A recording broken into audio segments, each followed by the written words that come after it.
राम राम सोयरे हो, या जेवायला. आता तुम्ही म्हणशाल आज सोयऱ्याला बरी ध्यान आली, सोयरा आज बरं जेवायला बोलला. सोयरे मई तर इतकी लॅटी लागली म्हणता की तुम्हाला काय सांगावं. त्या दिवशी आणलो होतो शेतून तुरीच्या शेंगा आणि आईला गरम गरम भाकरी करायला लावलो. आईच्या हातचं खालो. तेव्हापासून बायको की नाही चुलीतल्या इस्त्यावणी त्या इंगोळावणी लाल बुंद झाली आणि तेव्हापासून आहे की नमुन्या नमुन्याचं खायला करून द्यावी. आज केले बघा तिनं पुरणाच्या पोळ्या, ते बी गुळाच्या, साखरेच्या नाही.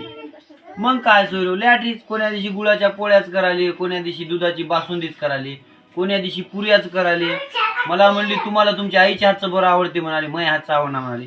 तर हे बघा बायकोनं केल्यात बघा आपल्या गुळाच्या पुरणाच्या पोळ्या.